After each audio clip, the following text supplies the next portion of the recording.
Hi mga kalulu! Share ko nga sa inyo itong nadaanan kong pritong donut Dinudumog siya at pinipilahan. Dito lang siya sa may Langari Extension, Dagat-Dagatan, Caloocan City. Alam nyo nakakailang pirasong donut sila sa isang araw? 2,000. 2,000 pieces? Apo. Wow, grabe, napakadami. Umuubos sila ng 2,000 pieces dito ng mga donut. Kaya nga kung pupunta ka, kailangan mong bilisan. 1 to 2 hours ubus na agad. 4 kami nagsisimula alas 3 Ano oras kayo natatapos? hanggang alas 8. Mga ilang oras lang? Opo. Mga 1 oras, 2 oras, ubos na. Grabe. Partida, bago lang silang nagtitinda, ilang buwan pa lang. Hanap-hanapin ng mga tao, binabalikan-balikan. Wow, binabalik-balikan. Pansin ko nga, ang dami niyong niluluto at ang dami niyong nagluluto. Kung alam mo tong pritong donut sa may dagat-dagatan, share mo naman yung video. Kung hindi pa, tara, puntahan na natin! Donte, magandang hapon po. Ang dami mong nilulutong tinapay dyan. Anong klaseng baka tinapay ba yan? Ube, ham and cheese, munggo, donut cheese. Donut. Cheese. Kayo mismo gumagawa nito, mga to? Opo. Wow, grabe naman. Magkano naman na dito, sample? Ano to? 3.20 lahat. 3.20, ano flavor nito? Cheese. Ha? Ube, tsaka cheese, cheese, munggo, munggo, ham and cheese, ham and cheese, donut cheese. donut cheese. Grabe naman. Magkano naman to mga yan? Ito naman malalaki, 10 piso. 10 piso, ito yung malalaki. Ito naman, 3.20. 3.20. Yun, grabe, napakamura naman nito. Kayo mismo talaga gumagawa nito, mga to? Ako, kami Yun. talaga. Yun. Tanong Wala ko lang. kaming tindahan na hanap-hanapin ng mga tao, binabalikan-balikan. Wow, binabalik-balikan. Pansin ko nga, ang dami niyong niluluto at ang dami niyong nagluluto. Ayun, tanong ko lang, nakakailang piraso kayo na donut sa isang araw? 2,000. 2,000 pieces? Apo. Wow, grabe, napakadami. Umuubos sila ng 2,000 pieces dito ng mga donut. Gaano na kayo katagal dito nagtitinda? August, September, mga June. June. Eto Okay. lang taon. Apo. Bagong-bago Ito lang. lang po. Oo, balita ko, ilang oras na kayo nagtitinda dito? Alas 4 kami nagsisimula, alas 3 Ano oras kayo natatapos? hanggang alas 8. Mga ilang oras lang? Opo. Mga 1 oras, 2 oras, ubos na.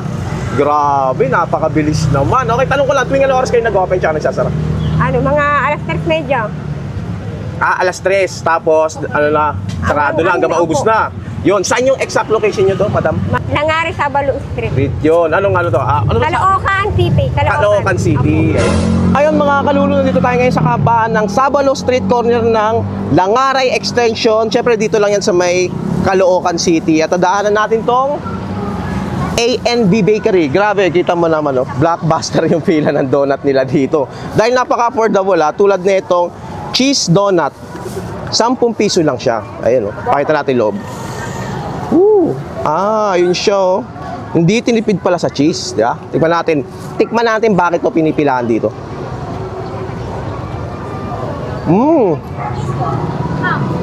Di ba yung cheese niya? Hindi siya tinipid. Makapal siya. 10 piso. Not bad. Maganda yung pagka-dough niya.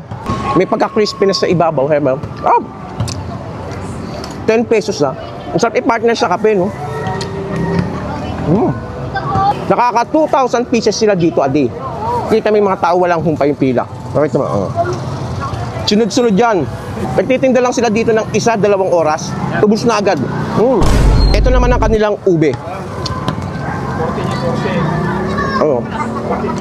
7 pesos lang. 7 pesos, 3.20.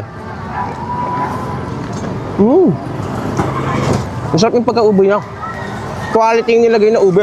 Ito naman ang kanilang ham and cheese. 3.20 rin. Ayun, kita mo yung pagka-ham niya at yung cheese niya. Hindi siya tinitipid. Ayun yung maganda dito. Hindi tinipid yung mga palaman niya. Ang sarap. Ang sarap ng mga donut nila. Anong bestseller nila? Ito yung isa sa mga bestseller nila dito. Nakakabitin. Gusto mo i-partner sa mainit na kape. Ito naman ang kanilang munggo. 3.20 rin yan. Kitang-kita mo.